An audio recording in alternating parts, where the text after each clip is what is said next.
Hello, good morning, good afternoon, good evening, depending on your time zone. Welcome to my channel. My name is Ogbanje Joseph.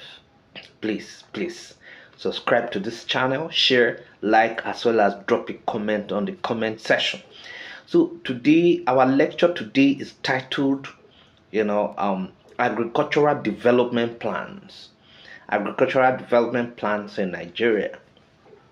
Okay, so the ADP, which is Agricultural Development, Plan approach, was said to have been originally designed in Malawi, East Africa, to tackle the problem of poverty, the economic development in the rural areas of the country had been promoted through a strategy which focused on the contribution of improved technologies for food crops, enhanced delivery system for agricultural extension and input supply, and improved infrastructure.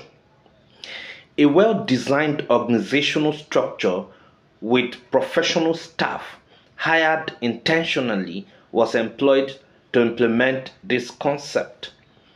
The basic concept was transferred to Nigeria in 1974 with the establishment of the first 3 enclave projects in the northern part of the country. This includes Funtua, Gusau, and Gombe agricultural development programs. The chosen project region were agroecologically favorable areas in the northern part of Nigeria. They were located in the domains of several local government councils, which includes Bauchi, Gombe, Kaduna, and Sokoto states. The apparent success of the early projects, prompted both the federal government of Nigeria and the World Bank to quickly replicate the agricultural development program model in other states. From 1975 to 1980, the number of projects grew from the original 3 to a total of 9 enclave projects, which include Ekiti Akoko Agricultural Development Project, out of which Ekiti State Agricultural Development Program was created. A federal entity titled Agricultural Projects Monitoring, Evaluation and Planning Unit, actually established in 1975, reviewed in recent times, was created to support the agricultural development program projects. Now let us look at the types of agricultural development plans that we have in Nigeria. What are the types of agricultural development plans that we have in Nigeria? Now, the first one is National Accelerated Food Production Program. That is NAFPP, National Accelerated Food Production Program, NAFPP. This program was designed in the early 60s by both the federal and the state governments, to accelerate the production of grains, that is maize, rice, guinea corn, millet, wheat, cassava, and cowpeas.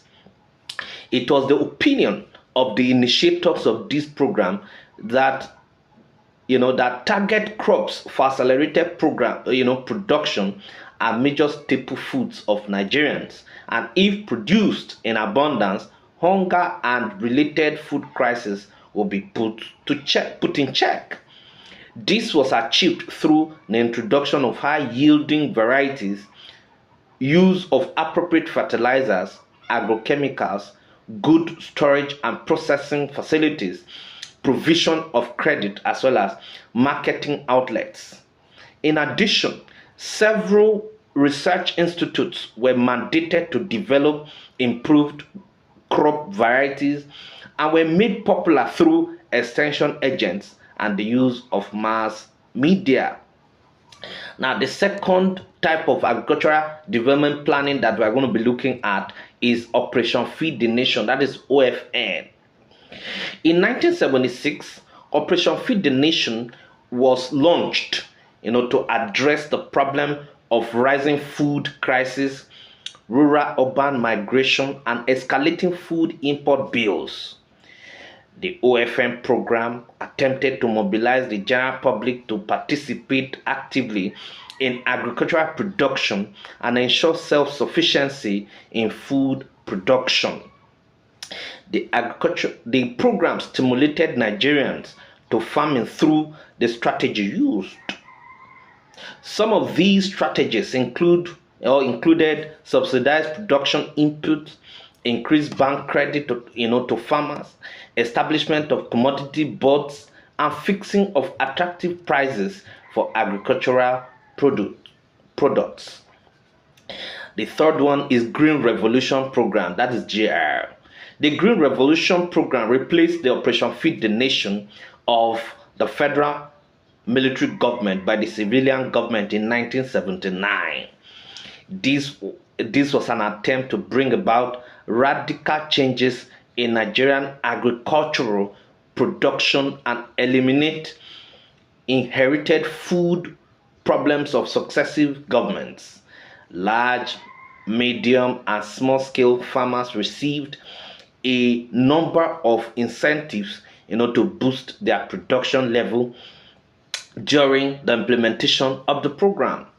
Livestock and crop components were introduced, while the research institutes were reorganized to make them more responsive to the need of the program.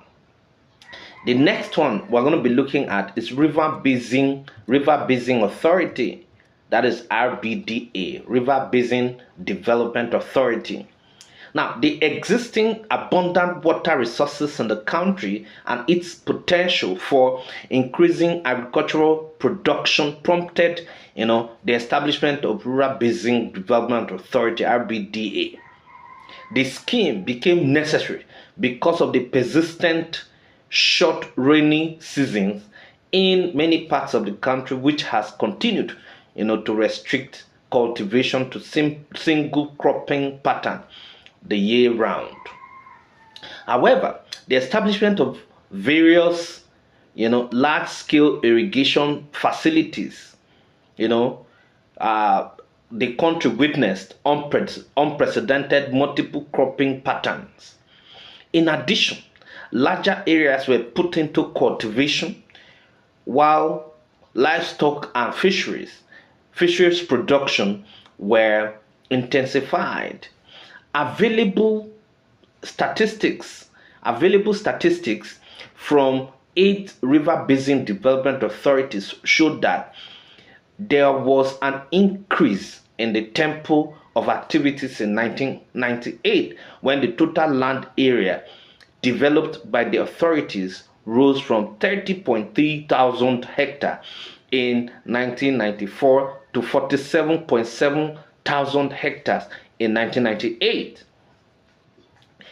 Now, the Hadeja Jama River Basin and the Tiger and Chalawa dams, located in former Kano State, could conserve enough water to irrigate, irrigated land that can produce over 50% of the nation's need for wheat, 30% of its need for rice, cotton, and sugar cane. In addition, it could produce several thousand tons of fish, develop livestock, poultry, and hydroelectric power generation. Okay, so the last one we're going to be talking about today, is Directorate of Food, Road, and Rural Infrastructure. That's DEFRI. Now, the trend in transportation or transformation of the rural sector shows that despite the huge investment in the agricultural sector, which was assumed will automatically bring about eradication of rural poverty and isolation, has not been achieved.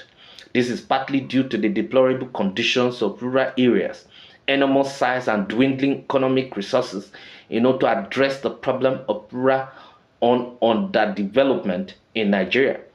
In 1987, the Babangida administration established the Directorate of Food, Road and Rural Infrastructure, that is DEFRI. On the establishment of DEFRI, attempted, you know, on the establishment, DEFRI attempted to open the rural areas through the construction of access roads and provision of basic amenities of modern living. This is inevitable because it has long been realized, according to, has long been realized that the economic future of Nigeria depends on the development of rural areas. Therefore, the potential of rural areas were seen to be both immediate and long term.